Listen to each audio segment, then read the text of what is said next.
el equipo que ha hecho posible que este día se inicie la unidad número 4 de este programa de perfeccionamiento profesional.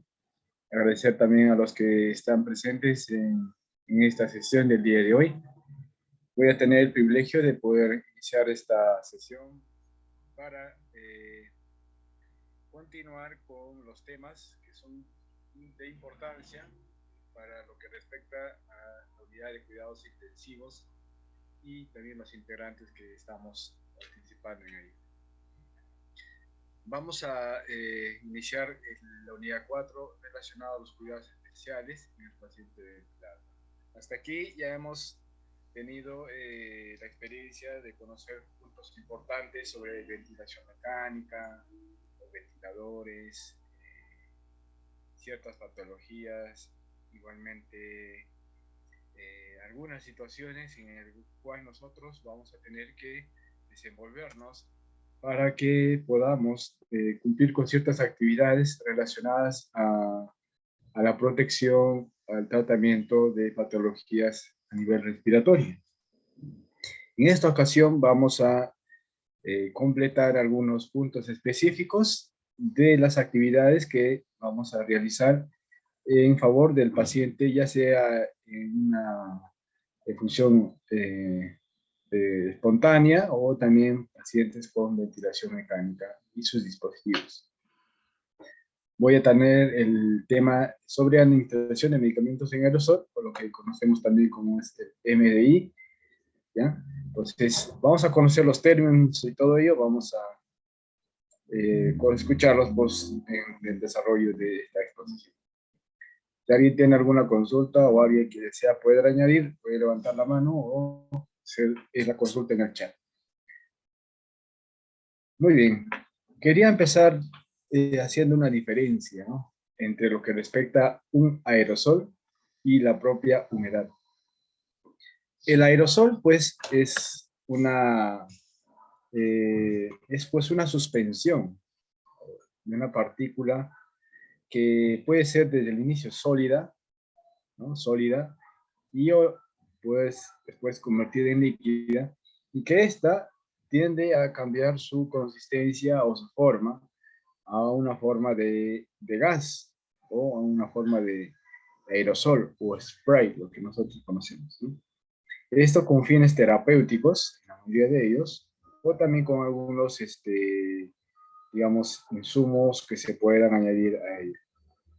A diferencia de la humedad, esta tiende a poder pasar de un proceso líquido a un proceso, digamos, de vaporización, ¿no? A diferencia del aire ambiental, que sí se encuentran ciertas partículas de agua en forma de vapor, la humedad propiamente dicha es la concentración de vapor digamos, de moléculas en forma de vapor de agua que se están concentrando en un sitio, ¿no? Mientras que la parte del aerosol es, pues, digamos, la forma que se ha tomado, digamos, el contenido dentro de un dispensador, y al aplicarlo de forma de presión o cambio digamos, de la consistencia que está, al poder generarle presión en una cámara, tiende a formarse de una forma de gas o digamos, de vapor con moléculas tan pequeñas que a veces las midamos en micras, ¿no? Un poco de anatomía para poder que nosotros podamos recordar.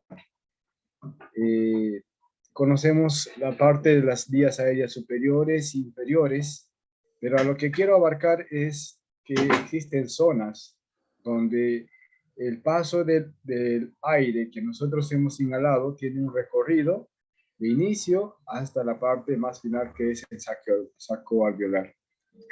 Estas pasan por un proceso, digamos, la zona de conducción, que está considerada desde la tráquea hasta la parte de los bronquios en su fase terminal, ¿no? Y de los bronquios hasta el saco alveolar lo conocemos como la zona de transición o la zona respiratoria. Ahora, la parte de los bronquios, conocemos es que están divididos casi por divisiones o generaciones, ¿no? La primera más o menos es desde de los bronquios, más o menos de nivel 1 hasta el nivel 4, tienen una consistencia más o menos que dentro de su estructura son de forma cartilaginosa. Estas son ricas pues, en células epiteliales que tienen receptores, pero estas, a diferencia de las que se van a completar más o menos desde el 5 hasta el 11, son sin cartílago, ¿no? La mayoría son con bandas musculares en todo su contorno, y que estas inclusive van a permitir que puedan producirse en su mayoría a veces un pequeño colapso, pero estas como están añadidas al parénquima pulmonar, de una forma de casi difícil no colapsa, ¿no?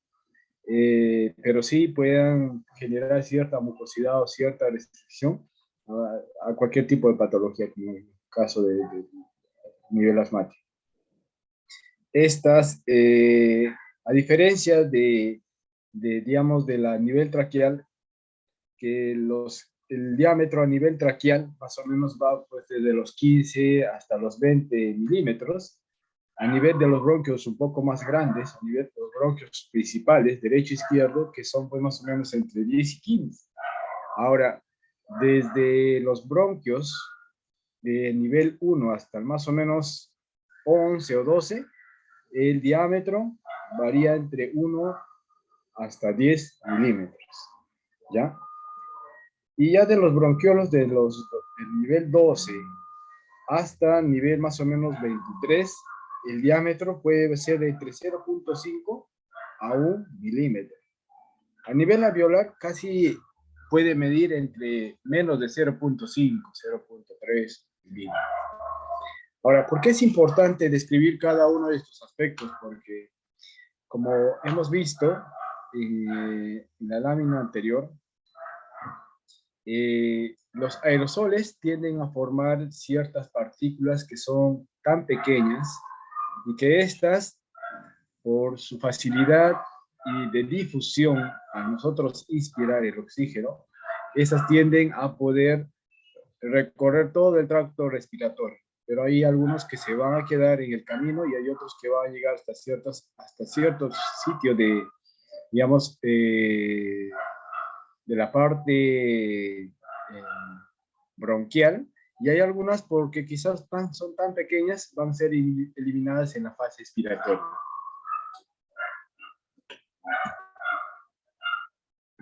Un poco de la física del aerosol. Hay algunos términos que nosotros vamos a conocer, como el caso del DAM, del GSD. El DAM, pues, es un diámetro aerodinámico de la medida de una partícula, de una masa, ¿no? Puede ser una partícula. El GSD, pues, es la desviación estándar geométrica. ¿Qué significa eso? Más o menos, se ha descrito que ciertas partículas tienen que tener una medida, y estas medidas, en su concentración, tienen que ser, digamos, medidas en su contorno. Entonces, el DAM es como, digamos, tiende a ser la medida de cierta partícula. En el caso de los aerosoles, son en micras. Y lo que hace la desviación estándar es, digamos, mide la concentración de estas DAM en un cierto contexto, ya sea pulmonar, o sea a nivel traqueal, inclusive el mismo dispositivo. Entonces, aquí hay un principio muy importante. A mayor medida de una partícula, entonces el tamaño promedio de la partícula tiende a subir. Pues, a diferencia de la GSD o de la desviación estándar geométrica, dice a mayor estándar, digamos, desviación estándar geométrica, entonces mayor será la difusión o la concentración hetero que esté en una forma que esté en una forma dispersa, ¿no? En la concentración a nivel alveolar.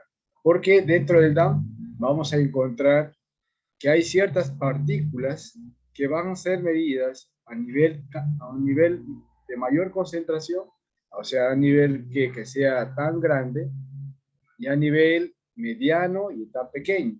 Pero las de medida más pequeña no son, digamos, no son tan fiables porque estas, por ser tan pequeñas, tienden a ser, digamos, eliminadas en su gran contexto por la parte, en la fase expiratoria. Mientras que la parte inspiratoria sí tienden a poder llegar a ciertas estructuras que ahora lo vamos a conocer. Aquí hay un ejemplo, miren, de las propiedades físicas de un aerosol X. ¿Ya?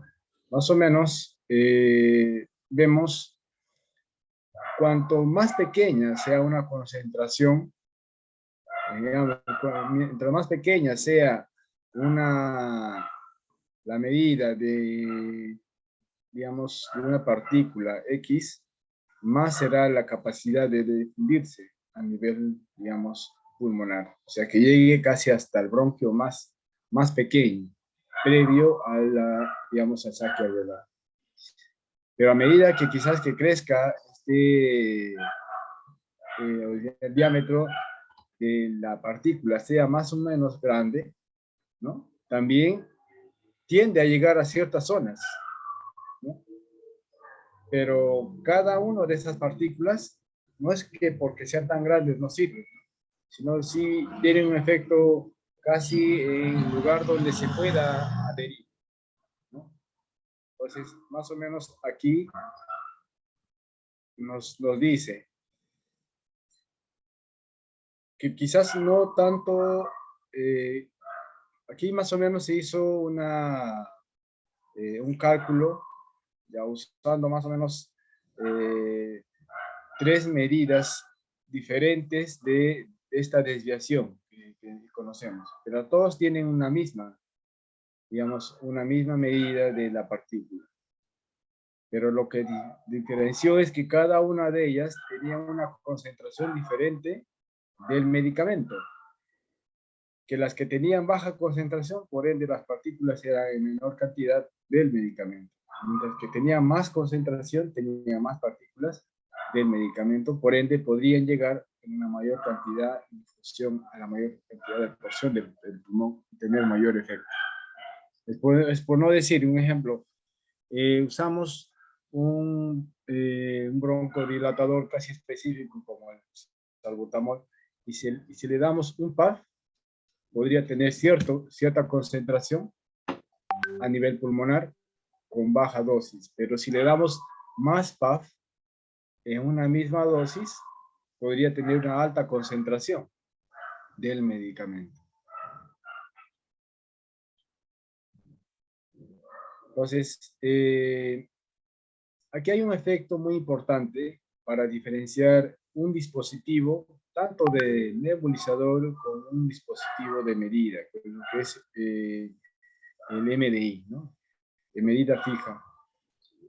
Esto es casi como ejemplo de un atomizador, como no sabemos si conocemos el Guinness Sprite, que tiene un atomizador que al presionar genera cierto cambio de la válvula que tiene interiormente, y que esto impulsa la presión del aire, y que esto sale por un canal, al chocar con la válvula genera cierto cambio digamos, de la contextura o la parte física del contenido que está dentro.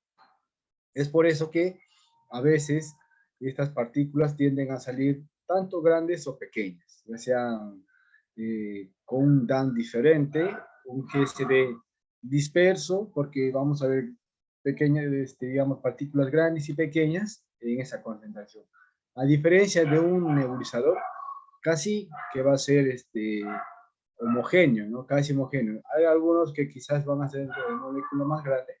Por ende, podemos decir que las de molécula más pequeñas, van a tener más opción de poder llegar a cierto nivel bronquial, a diferencia de un atomizador que solamente llegaría pues a nivel orofaringeal. ¿Qué es aerosolterapia? Ya hemos entendido que, pues, que el aerosol es la suspensión de una partícula medida en micras, ¿no? Y que estas pueden estar pues disueltas en un contenido líquido, y que estas, al poder darlas a presión o presurizadas, pueden ir por todo del conducto respiratorio y tener un efecto a nivel bronquial.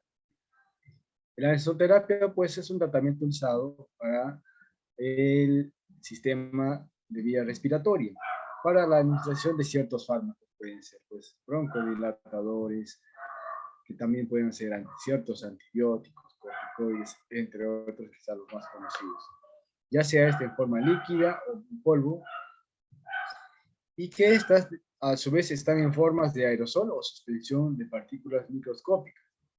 Estas de presentación sólidas, líquidas, y que puedan presentarse ya sea difundidas por el aire o también en forma de gas, ¿no? Como los famosos MDI. Vamos a conocer que existen dos tipos de aerosol terapia, ¿no? Los monodispersos, los heterodispersos. Los monodispersos tienden a ser aún, digamos, todos a una misma medida, que sean casi del mismo tamaño. Todos tienen el mismo DAM. Como digamos un ejemplo, los MDI, ya sean los salbutamol, dicloromol de patropio, tamifazona, etc. Los heterodispersos tienen forma diferente y el tamaño. DAM disperso, GDSD disperso. Ejemplo, vamos a tener los nebulizadores, quizás entre los más conocidos. Mecanismos del depósito del aerosol. Aquí ahora es algo importante. Ustedes ven, más o menos, esta es una porción de la vía respiratoria, digamos, el nivel del bronquio más o menos grande. Aquí serían los bronquiolos y el nivel bronquiolo más distal. ¿Qué es lo que pasa? La mayoría de los dispositivos es como, digamos, una carrera, ¿no? De 100 metros plano, un ejemplo, ¿no? Llegan los que son más rápidos y que cumplen los criterios, digamos, que son más ligeros, están más predispuestos a poder llegar a esa meta, están no tan gorditos, sino están, digamos, en su contextura muy, muy bien, en la medida correcta, y cumplen esa función. El aire va a difundirse por esta parte, va a haber una zona de impactación, ¿no? Que todos van a tener una dirección exacta, y hay algunos por su peso, ¿no? Por la condición de gravedad, algunos que van a ceder y se van a quedar en el camino, y hay algunos que sí, ¿no? Se van a difundir por todo el canal y van a llegar a cierto canal que sea el bronquio más o menos está. Vamos a conocer cada uno de ellos. Impactación inercial se llama la primera parte. Como les venía diciendo, casi todos van a ingresar por aquí. Casi el 90% ingresa muy bien, el 10% se queda a nivel orofaringeo.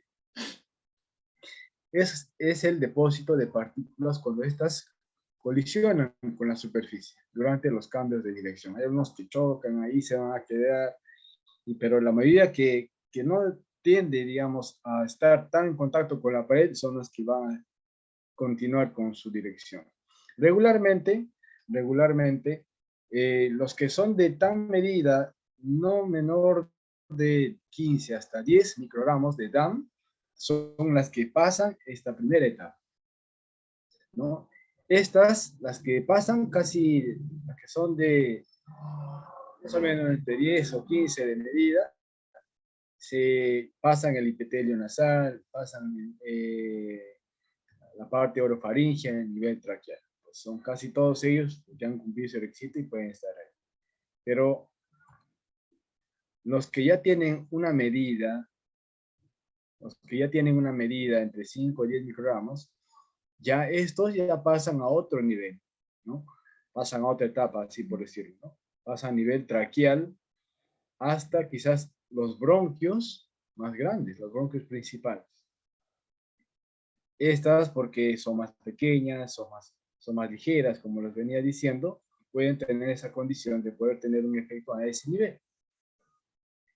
Por no decir que un ejemplo, un efecto nebulizador puede quedarse casi en nivel orofaringeo, casi hasta el nivel traqueal.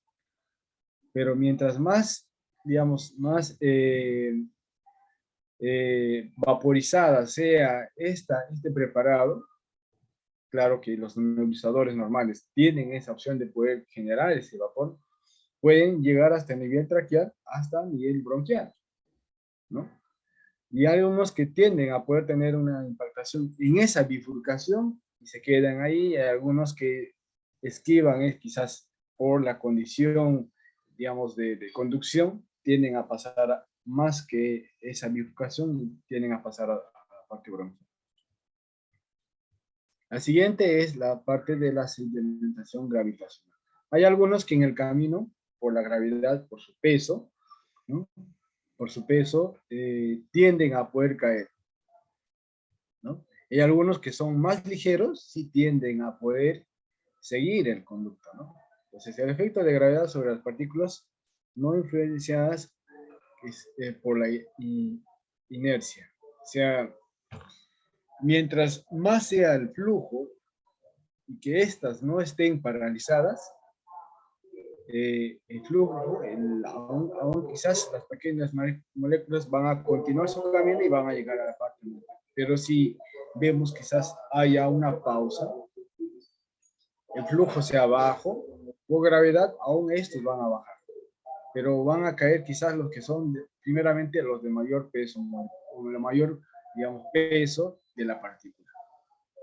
Los mecanismos primarios para los depósitos que llegan a la parte más distal son los que van a tener más o menos entre 1 a 5 micras de daño. O sea, los que quizás tengan este peso, aun cuando tengan una más, o que son de peso un poco más pequeño, van a tener esa opción de poder seguir, pero sí o sí, por la capacidad de inercia o la falta de flujo, van a caer, ¿no?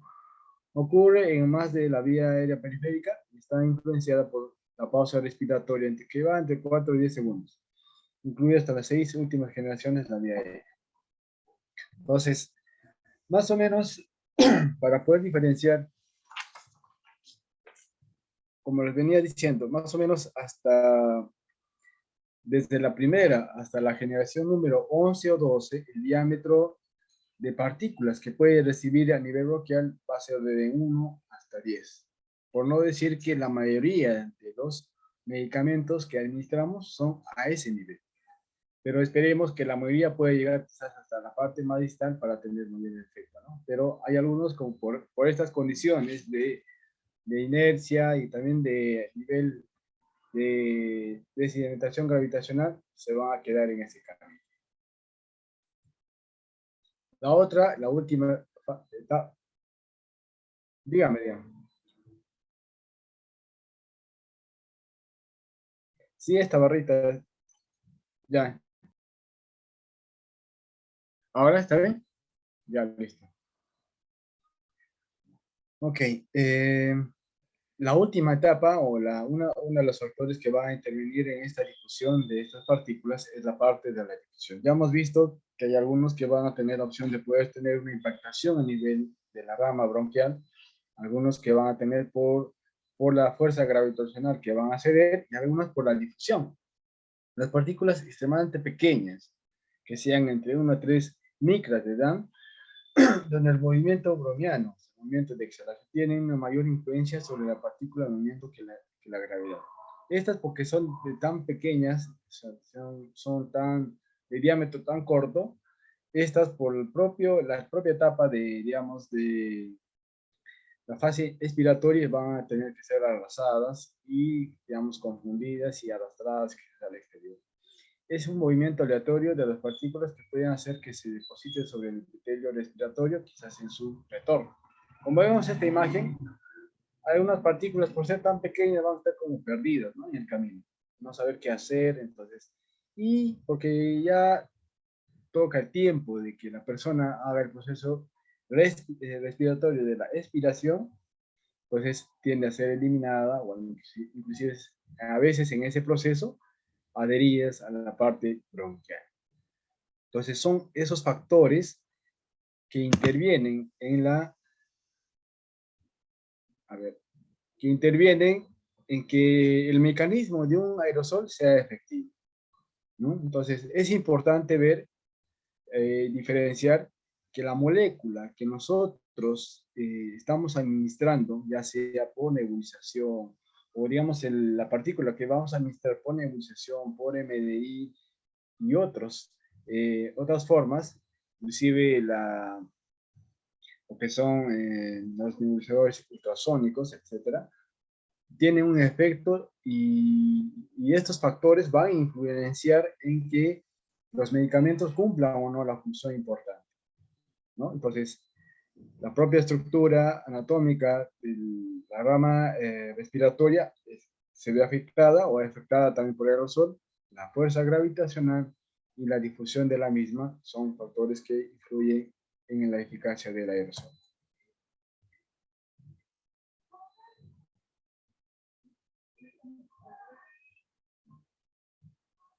Factores que repercuten,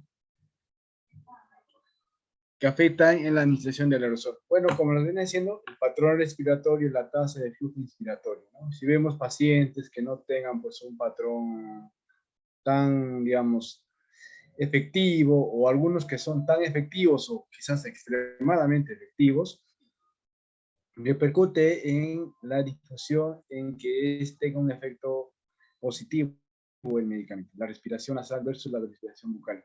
En ambos extremos se puede, digamos, puede repercutir, digamos, que el medicamento pueda ser aspirado o inhalado efectivamente.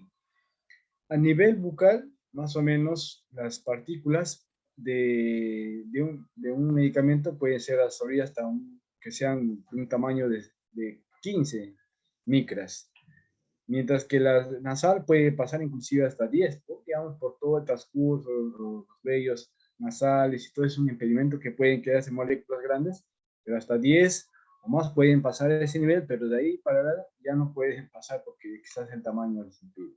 La permeabilidad y calibre de la vía aérea, ya lo hemos visto, la edad también.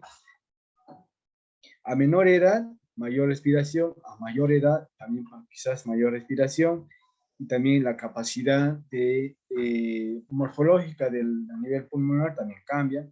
El nivel de educación, quizás puede brindar ciertos medicamentos, algunos que no lo van a saber usar, ¿no? No van a saber qué hacer o cómo hacer, eso también repercute. Algunos factores como la humedad, la temperatura del equipo y la formulación de la droga también intervienen en ello. Aquí hay algo importante, aquí vemos cómo el diagrama a nivel nasal, como les venía diciendo, las partículas pueden ingresar más o menos hasta de 10 micras. Y a vía oral más o menos hasta 15 micras, ¿no? Pero partículas hasta menores de 5 micras o menor de una micra siempre van a ser exhalados por su condición morfológica. A nivel faringio, orofaringio, vamos a ver que se van a quedar ciertas partículas que van a estar entre 5 hasta 10. A nivel traqueobronquial, como les venía diciendo, más o menos va a ser entre 5. Ya en el bronquio más distal van a ser entre 5 a 2. Ya a nivel alveolar, más o menos entre 2 hasta 0.5. 0.3 casi es la más pequeña. Una forma de resumen, para que podamos ver la mayor cantidad de concentración para que podamos ver qué va a ser en la vía aérea superior, a nivel de los bronquios, que va a empezar. Y vemos que en los bronquiolos también es una muy buena concentración, a nivel de casi el 55% del depósito de las micras. Estas en tamaño de 5 a 2 micras. A nivel alveolar casi poco. A nivel de la vía aérea superior, a nivel orofaringio, entre casi hasta el 100%, pero con moléculas casi grandes. Aquí vemos una distribución más o menos para ver cómo es, digamos, la emisión de las partículas cuando una persona empieza a hablar. Puede presentar hasta partículas más o menos que va entre hasta 10, que llega más o menos hasta 10 en ciertas situaciones, ¿no? Entre 10 hasta 15. Las más pequeñas que podría ser hasta más o menos 5, ¿no? El diámetro de las partículas. ¿Por qué les menciono esto? Porque a veces estas partículas, cuando nosotros, esto lo saqué de una información del COVID, para poder ver y diferenciar más o menos que cuando estamos en contacto, en entorno con una persona que empieza a hablar, las partículas que siempre esta barrita me incomoda, ¿no? La capacidad de filtrar va a ser mayor de las gotitas más grandes a nivel nasal, inclusive. Pero las chiquitas más pequeñas, no tanto la filtración, y es por eso que quizás el nivel de infección es pues más alto, ¿no? También eso podemos entender lo que, mientras que sean las moléculas entre 3 hasta 10, tienden sí a pasar el proceso de difusión por todo el nivel del árbol bronquial.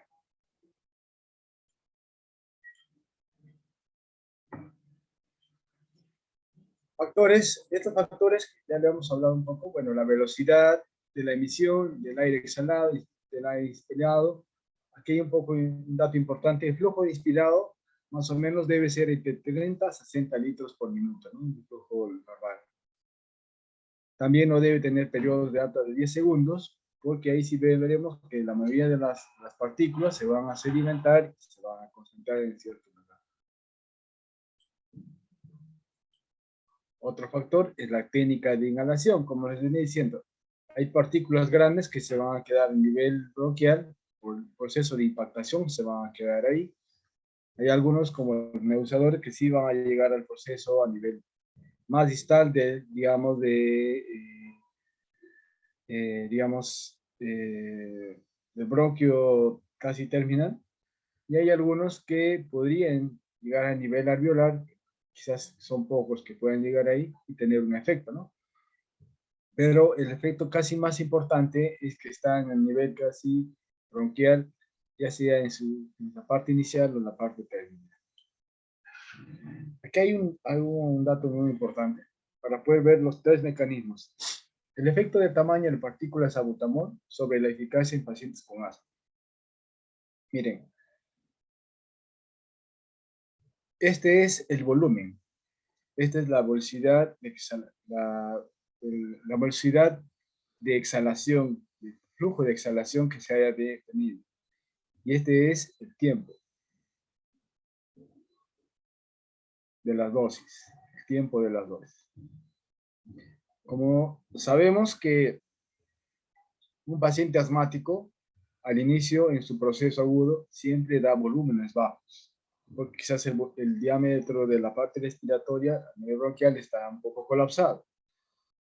Pero a medida que se le da, el placebo podría ser, digamos, el suero fisiológico.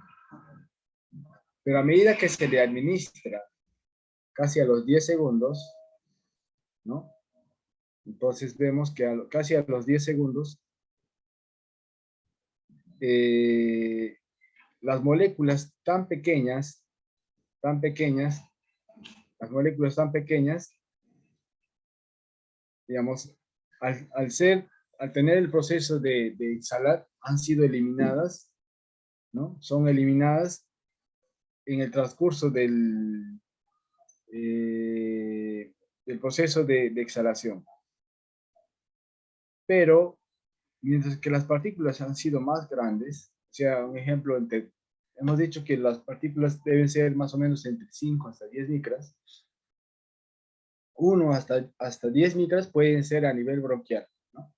Pero vemos aquí que las micras más pequeñas son las que son más exhaladas a volúmenes casi a medida que pase el transcurso del tiempo. ¿Por qué? Porque el medicamento ya está haciendo efecto, entonces a medida que el bronquio da buenos volúmenes, más o menos para poder entenderlo, entonces ya las partículas más pequeñas tienden a poder eliminarse más.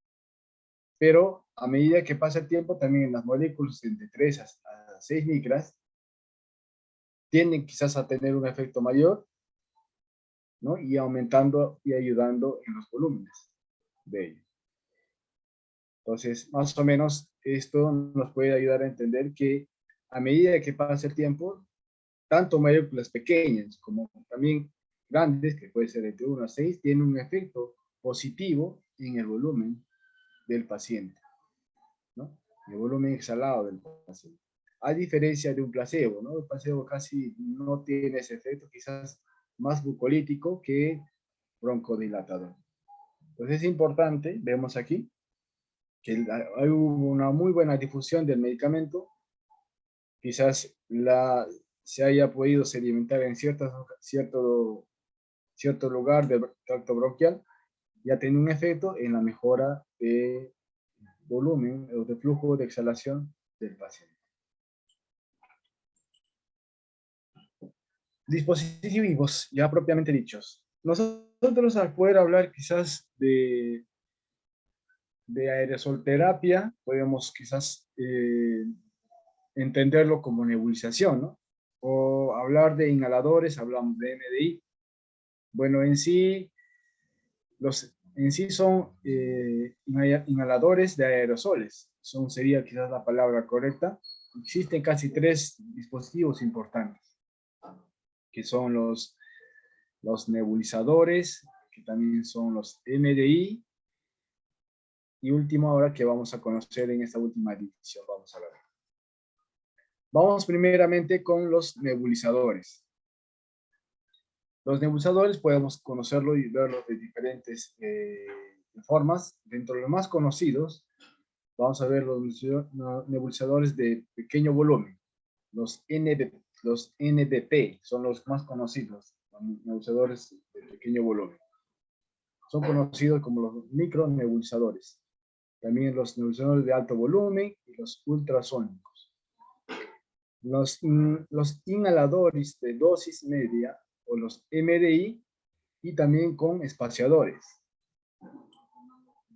Estos son algunos tipos de MDI. Ya vienen presurizados con una concentración que al presionar el dispositivo tiene a eliminar un gas. Y también los inhaladores de polvo seco, es el otro dispositivo que había olvidado, ¿no? Los 3 que conocemos, o más usuales. Y los inhaladores de niebla fina. Estos son casi usados en pacientes con tratamiento casi a domicilio. Pero estos quizás los más usados que conocemos en la UCI, o que también pueden usarse con aerocámaras. Los nebulizadores, vemos que ahí cumplen una función importante de vaporizar el contenido que se tiene. Ya estos vienen a veces algunos preparados, algunos que hay que preparar en el frasco cerrado y que tienen una función importante de cambiar la condición a una función vaporizada, formar micropartículas del medicamento. Los nebulizadores son equipos de nebulización. Existen fundamentalmente 3 tipos. Son los que podemos conocerlos como los de chorro, los ultrasónicos o los de mallas políticos. Los de chorro, los que son los más usados, son los que se usan con una máscara nebulizadora, tienen ahí el frasco colector, igualmente tienen para poder contener el volumen que va entre los 5 hasta los 10, los 5 debe ser lo correcto. Los ultrasónicos que son con, tienen una fuente eléctrica, un dispositivo que hace que ante el contacto eléctrico o dispositivo eléctrico hace como un movimiento y ese movimiento es el que forma, digamos, la vaporización. Y las de malla también tienen que ser la misma consistencia. Tipos de soluciones para la preparación. ¿Qué algo importante que debemos preparar? Cuando preparamos los nebulizadores de chorro, los nebulizadores normales, a veces los debemos preparar en ciertas sustancias. Aquí vamos a aprender en cuál de ellos debemos usar, cuál de ellos debemos priorizar. Un ejemplo, la solución hipertónica. Aquí las partículas que se emanan de esta solución se absorben agua del cuerpo en el camino. Por ello aumenta el tamaño, como vemos aquí, una cierta medida de la partícula en el camino empieza a jalar quizás ciertas moléculas y se empiezan a aumentar de tamaño. Por ende, el DAM de estas partículas son tan pequeñas y quizás no lleguen a la parte más distal de la parte pulmonar. La solución isotónica, la que nosotros conocemos, la partícula, mantiene razonablemente su estabilidad. Así como inicia, así es como termina. El DAM se mantiene. Solución hipotónica. Entregan agua en la vía aérea, o sea, empiezan grandes y luego se empiezan a desprender o formar ciertas moléculas más pequeñas. Y viajan más allá del tracto respiratorio y esperan que la masa se haya modificado desde la parte original a una parte está llegándose más pequeña. Entonces, la pregunta es aquí, ¿no? ¿Qué tipo de solución debemos de usar? Está claro que la solución isotónica quizás sería la correcta porque mantiene el diámetro de la partícula desde el inicio hasta el final. El volumen de la preparación, digamos, del contenido de un nebulizador en su contenedor, en su reservorio, debe ser de 5 a 10 ml del contenido que habíamos elegido, ¿no? Ya sea solución isotónica, solución normal. Esta tiene pues una cánula que va empotrada a una fuente de oxígeno, que esta va a proveer un flujo, ¿no? Correcto, que debe ser quizás, que no debe, en estos dispositivos, que no debe superar los 6 mililitros de flujo. Algunas limitaciones de ello. Menos del 10% se deposita en la vía aérea. La eficacia del dispositivo depende de la técnica usada. Ejemplo, puede variar de acuerdo al patrón, la pausa respiratoria. La eficacia del dispositivo es dependiente del diseño, ejemplo, el flujo y el tamaño de la parte. Ahora vamos a ver la parte del MDI.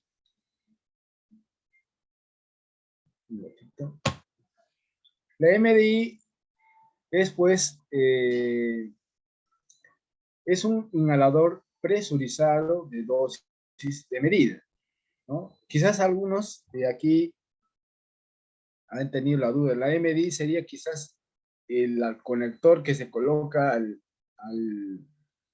corrugado del ventilador mecánico, ¿no? Ese es, digamos, sería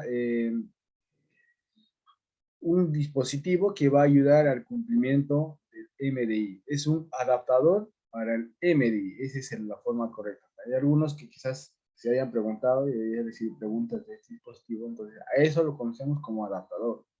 El MDI es el frasco que viene con el medicamento. Ejemplo, salbutamol, el bromuro, la beclometasona, etcétera, etcétera, etcétera. Los aerosoles son los más usados, ya como las presentaciones que haya podido tener.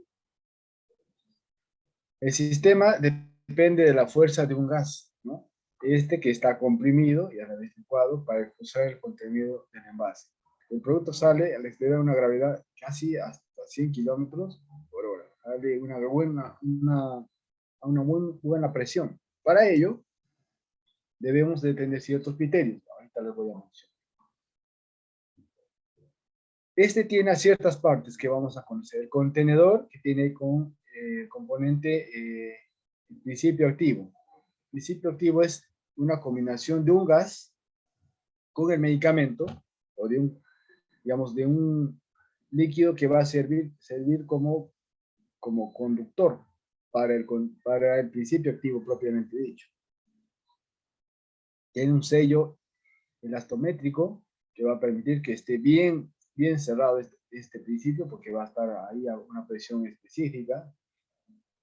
Va a tener una válvula medidora. Esta es la que la difiere de los demás dispositivos que administran medicamentos en vía inhalatoria. Ya tiene una medida específica de cuánto va a dar en cada porción de pan. Y tiene un orificio de salida, que al poder presionar este conducto con la medida correcta, al contacto con esta válvula, es que cambia el contenido líquido. Al hacer una presión específica es donde se pulveriza el preparado y sale en forma de aire. Aquí lo vamos a ver específicamente cómo el dispositivo va, digamos, seguir el conducto, ¿no? Esta es una válvula ya controlada. El principio va a chocar, digamos, con esta pequeña válvula que se encuentra aquí. Va a ser como que si estuviese colapsado, ¿no? Ese preparado, y se va a pulverizar el preparado y va a salir una forma de gas. Aquí vemos más o menos cómo está esa válvula. Algunas limitaciones. Es de interés ambiental. No, es de interés ambiental porque anteriormente se usaba cierta partícula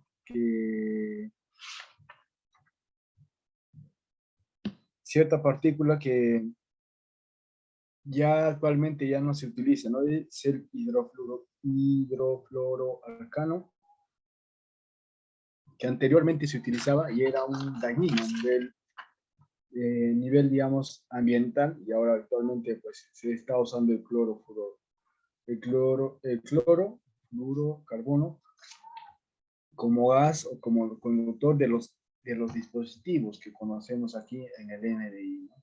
Es por eso que se invita que ya no se debe usar ciertos sprays, porque la mayoría de los sprays que a veces usan inclusive los aletales para poder proteger por ciertos insectos, tienen estos preparados con estos componentes, entonces se evita a veces que sea el uso de ellos, pero en el caso a nivel medicinal ya se ha determinado que se debe ser con el componente de cloro, que esto va a permitir salvaguardar y a nivel ambiental. Esto por su difusión tan rápida, ¿no? Y que tiene que ser tan vaporizada y se concentra a nivel ambiental, a nivel de la capa de ozono. Estas deben ser realizadas por una técnica adecuada, porque estas tienen medidas, ¿no? Y a ciertas medidas tienen una concentración específica del medicamento. Instrucciones inadecuadas, a veces el propio personal no lo sabe administrar muy bien. Hay algunos que el MDI tiene un espaciador, que este espaciador puede permitir que se deposite cierta concentración del medicamento y que también sea de fácil acceso cuando uno inhala, ¿no? Ese contenido que está ahí quizás en el ambiente y en ese dispositivo, y sea de buen uso todo el medicamento. A diferencia del spray, que se va directamente a la boca con casos pacientes asmáticos, se puede perder el medicamento en la vía orofaringe. En ese dispositivo espaciador se queda en ese recipiente, y al aspirar se puede al menos tomar una mayor cantidad del medicamento. Lo que sí, pues, es de alto costo y es más grande que el MDI normal solo, ¿no? Algunas fortalezas son pequeñas, livianas, son fáciles de operar, algunos no son tan caros, a diferencia con el espaciador, puede contener muchas dosis, con el SPAF.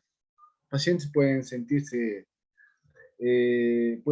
que han recibido, digamos, la dosis correcta. Las partículas se pueden depositar en la parte distal, como les venía diciendo.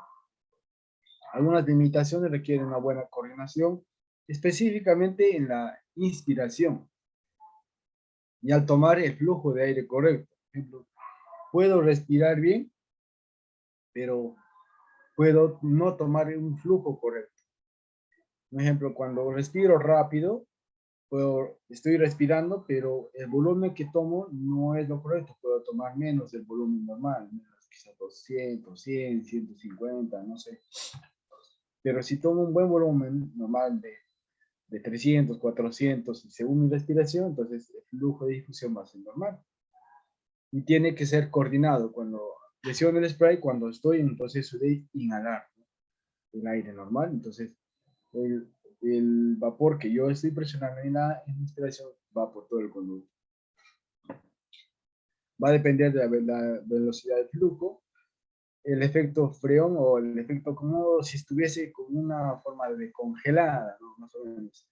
Pocos tienen algunos contadores de dosis, algunos contienen alcohol y tienen una dificultad de la coordinación y de la pulsación de inspiración y el uso de la cámara expiratoria. Algunos en dificultosos. Las cámaras espaciadoras son dispositivos que producen el enlentecimiento a la velocidad de la salida del sol, aumentando la evaporación de propóleo y que al choque de las partículas de una mayor tamaño en las partes de la cámara. Esto determina la disminución del depósito en la parte orofaringea, el aumento de la disminución pulmonar con las partículas de menor tamaño. Entonces va a ayudar menos que la mayor cantidad del medicamento no se pierda, sino esté ahí dispuesto, listo para poder ser tomado en la parte de la inspiración. Siguiente respiración. También facilitan la coordinación de disparo en la inspiración, disminuyen efectos colaterales, algunos efectos adversos locales, o sea, en la parte, he visto algunos que quizás en la parte por vía oral rápida, el MI administrar tiene quizás algún adormecimiento, alguna alergia en esa zona. Entonces, estos espaciadores van a permitir que solamente sean tomados en la parte en la inspiración. El producto penetra adecuadamente en la vía aérea y aún con flujos bajos, ¿no? Es la ventaja. La diferencia en el depósito pulmonar. Vemos aquí como es en la parte directa del MDI, quizás se pierde, solamente se concentra en esta zona y algunos pocos que llegan, ¿no? Pero con este espaciador, ¿no? Sí, o con, digamos, con esta pequeña cámara, ayuda que todo el contenido que está disperso sea tomado rápido en la parte inspiratoria y sea difundida a nivel pulmonar. La diferencia de la orocámara, vemos pues, la velocidad de flujo en la parte exhalatoria, ¿no? Es más quizás de concentración en la parte con una aerocama, espaciador no con una válvula. Porque chicos, es que estoy con COVID, sino que se me seca la garganta. Y hay una pequeña distracción, a ver, mientras que se siente recortado.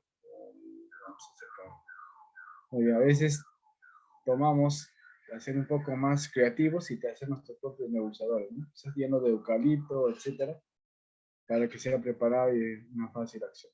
Bueno, es una recomendación, una sugerencia. Los nebulizadores convencionales, ya hemos visto, ayudan al tratamiento de corta duración, pacientes con capacidad respiratoria elevada, medicación de poco volumen, en algunos casos. Vemos aquí cómo es dispositivos de uso común, algunos que hay que adaptarlo al ventilador en la rama inspiratoria, ¿no? Y algunos que hay que considerarlo inclusive como un espirómetro. Aquí hay un versus. ¿Cuál será efectivo? ¿La nebulización continua o la intermitente? ¿No? En sí no hay una muy buena diferencia. Lo que sí puede ayudar a diferir es quizás los factores. El volumen de difusión, el patrón del paciente, el contenido ambiental, el preparado del medicamento, ¿no? Por ejemplo, si hay un problema a nivel orofaringe, y si yo le administro un nebulizador, por ende, ese factor va a impedir que el medicamento no llegue a la parte esta. Y lo mismo, ¿no? Vemos un paciente quizás con tráqueo. Quizás sí tiene una cierta ventaja porque el canal superior ya no es un impedimento, solamente el nivel tráquea, pero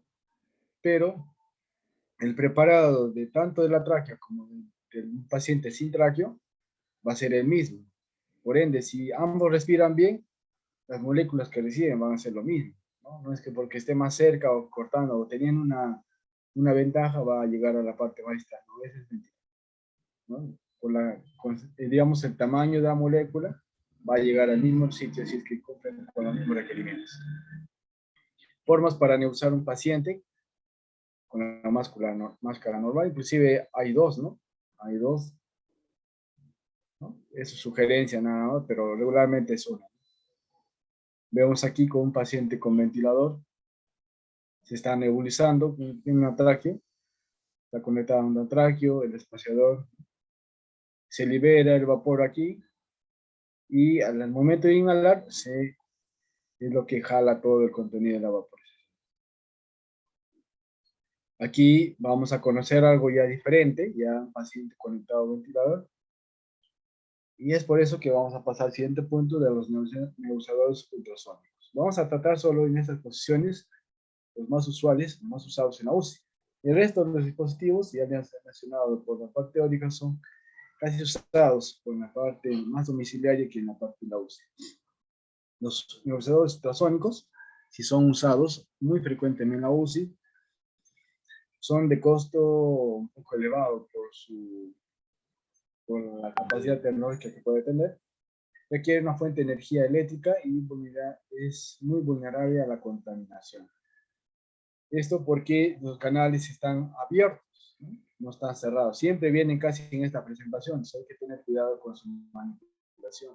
Y hay que tener una muy buena capacidad de higiene o de limpiar o desinfectar estos dispositivos. Esto va a ayudar que digamos, se determine más o menos cuánto tiene que ser la capacidad de poder calentar digamos, el preparado que se instala aquí, que no debe ser menos de 5. No, menos de 5 trae el contenido aquí en estos dispositivos. Se levantan estos capuchones o estas fijaciones de caucho y se instala ahí el medicamento preparado. Siempre se instala en la parte inspiratoria para ayudar que el paciente reciba el contenido. Más o menos este principio, ¿no? Estos son los nebulizadores neumáticos de JET, ¿no? Tienen aquí una pequeña válvula que al contacto con digamos, la presión del oxígeno con el preparado ayuda a que este se vaporice y vaya por el conducto del paciente, ¿no? Y esto es continuo, ¿no? Y esto es continuo. No hay nada en aspiración, aspiración. Estos son de malla, casi poco usados. Vienen en la forma estática. Vienen en la forma estática. Entonces, casi el preparado del medicamento está aquí. Viene aquí como hay un conductor que ayuda a que esto sea como una forma de vibración y vaya al paciente. O en la forma vibratoria, que también tiene aquí un dispositivo, al echar el preparado aquí y como una forma de coladora, pues pasa el aporte vaporizado al paciente. Son un poco usados, pero hay que mencionarlo. La elección del sistema que debemos usar dependerá pues, del paciente, la capacidad de lograr el flujo inspiratorio, comprender y realizar el procedimiento sugerido de la forma aceptable. Y también hay que ver los costos, ¿no? La mayoría es que los últimos que he mencionado son de alto costo, entonces las instituciones a veces no lo tienen por su alto requerimiento. Aquí los nebulizadores de ventilación mecánica en pacientes de ventilación mecánica, los características de la medicación y el diseño del nebulizador pueden afectar el funcionamiento del ventilador. Es por ello que debemos de preparar los filtros, ¿no? Estos filtros van a ayudarnos que sea como un dispositivo que va a prevenir las obstrucciones por los contenidos de los, digamos, algunas partículas grandes a veces que pueden dañar inclusive el circuito del ventilador. Pueden también repercutir cuando el paciente recibe volúmenes grandes o también cuando tengan, digamos, cierta sensibilidad. Si tiene mayor sensibilidad, entonces tiene mayor capacidad de volumen que pueda recibir, ¿no? El reservorio del nebulizador debe colocarse en la línea inspiratoria del circuito o en la pieza en T, a no más de 30 centímetros de la pieza y Si no se deposita, puede afectar el circuito del ventilador. Más o menos vemos aquí. Hay algunos que lo conectan después de la turbante y algunos antes de la turbante. Ahora les voy a mencionar un video, les voy a hacer un video para entender este principio, pero lo ideal sería más o menos a esa distancia para que pueda al menos así poder tener ese proceso de difusión del medicamento por todo el tracto. Más o menos este es el principio, ¿no? El depósito pulmonar de aerosol se estima más o menos entre 1 al 3% en los adultos. Con inhaladores, en dosis medida hay que el resultado mayor se varía entre 6 hasta 11%. Y en este dispositivo de aerosol, la liberación incrementa si la munición es disparada por el paciente y si se interrumpe la intermedificación y se coloca el pulsador en la línea inspiratoria. ¿Qué quiere decir esto? Que a veces los aerosoles, por ser tan pequeños, o sea, la molécula es tan pequeña, como les venía diciendo, estos por ser tan pequeños van a tener esa capacidad de poder llegar en la mayor cantidad de la parte, la rama bronquial. Pero hay algunos por tener esa capacidad de tener más moléculas más grandes no van a ser tan efectivos, ¿no? Por eso que los MDI, por ser tan pulverizados, tienen mayor efectividad de poder llegar a la parte más distante de la parte bronquial. Por otro lado, se ha escrito que para sobrepasar la vía aérea, las partículas deben tener entre 1 a 2 micras. Esta que sean tan finitas que van a llegar quizás a la parte más bronquial distal. Los efectos del aire pulmonar regional y la neumonía sobre la concentración de fármacos en nivel pulmonar. Ya sabemos que medicamentos que van a ayudar a la función respiratoria en la vía intravenosa no son tan efectivos. Al inicio pueden ser sí, pero después ya declinan por su capacidad de eliminación. Pero sí, como ejemplo, la amicacina por vía inhalatoria o nebulizador tiene un mayor efecto, porque esto es continuo. Digamos, y el efecto sistémico, que sí puede ser por vía endovenosa, no es tan perjudicada, porque puede traer inclusive, digamos, efectos colaterales, si es por vía sistémica. Pero por vía directa y en la parte respiratoria, sí, la parte de la efectividad del medicamento puede ser alta. Aquí vemos, ¿no? Es tan baja la efectividad vía intravenosa para tratamiento de neumonías como el uso de ranitidina. Cuando el MDI se coloca directamente en el tubo orofe, el 90% de la dosis se deposita en el tubo y en el adaptador. Entonces, este es un dato muy importante para poder considerar. Esta cantidad se reduce al mínimo cuando se coloca un espaciador a una importante distancia de la llave. Por eso le decía que esa capacidad de difusión en esa distancia ayuda que sirva como un espaciador en el ventilador, ¿no? Y que esto, que al poder presionar el MDI y en todo ese canal se deposite y en la siguiente inspiratoria se tome todo ese volumen y sea más efectivo. A diferencia que si lo soltamos, si le soltamos en ese momento o cercano a la parte del tubo orotraqueal, entonces cierta cantidad de medicamento solamente se ha tomado. Por otro lado, una alta proporción del aerosol se pierde en el tubo cuando se aplica en un circuito ventilador con humidificación. Vamos a ver un pequeño video ahora. Terminado esta exposición, incrementa el depósito aerosol en pacientes con ventilación mecánica. Cuando los flujos, baja los flujos respiratorios, usando flujos desacelerantes en cada onda cuadrada. O sea, cuando los volúmenes corrientes sean mayor de 500. Y también cuando incrementa la fase inspiratoria, la inspiración espontánea a través del circuito es mejor que los modos asistidos controlados a que el de presión. ¿Por qué? Solamente cuando uno da, digamos, los modos de volumen, son al menos son los que van a tratar la capacidad del volumen, se va a difundir por todo el tracto respiratorio. Aquí vemos algunos dispositivos. Este es el adaptador del MDI, que nos indica la teoría que debe ser más o menos, también a esa distancia de 30 centímetros. pero hay algunos que lo colocamos después de la admisión de tubo en Y, ¿no? Hay algunos que sí son considerados inclusive antes de la admisión tubo en Y. Hay algunos adaptadores que ya tienen espaciadores, son muy caros en usarlo, pero bueno, si se lo podemos encontrar y tienen esa función de que se concentre este volumen y al momento de inspiración vaya, excelente, como este caso de aquí. Entonces, ¿alguien quiere nebulizarse? Vamos a ver un pequeño video para terminar esta exposición. Un momento, voy a dejar de compartir.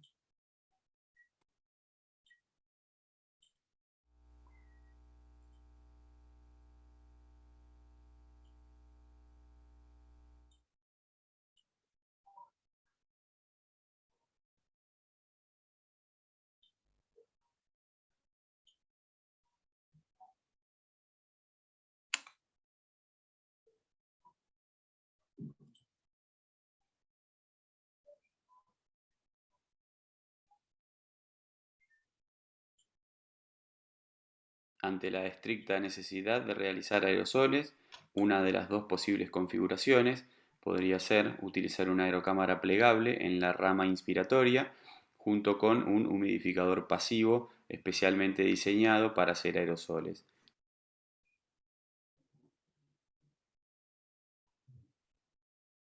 La otra configuración posible en el caso de tener que realizar aerosoles, teniendo en cuenta que es imprescindible evitar la apertura del circuito, es colocar una aerocámara plegable por delante de un humidificador pasivo con filtro antibacteriano viral. Algunas consideraciones de esta configuración: la necesidad de conectores, se aumenta el volumen de espacio muerto y la aerocámara queda en forma invertida. Muy bien, es un pequeño video que ha mencionado que existen varias opciones, ¿no? Y eso va de acuerdo a la disponibilidad de la institución. Inclusive hay filtros HME que tienen esa capacidad de permitir pasar el preparado de la nebulización previa. Pero hay otros que no, entonces se tiende a colocar el nebulizador después del filtro HME, que también cumple esa función, pero hay que tener presente que posiblemente no sea tan efectivo como el espaciador o digamos, el nebulizador previo al filtro. Entonces, esa es la exposición que tengo sobre este tema, si tiene alguien alguna consulta.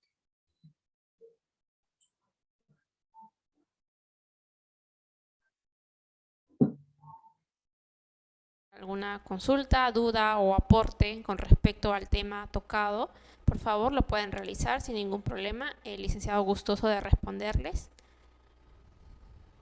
Pueden realizarlo por el chat, levantar la mano también si desean.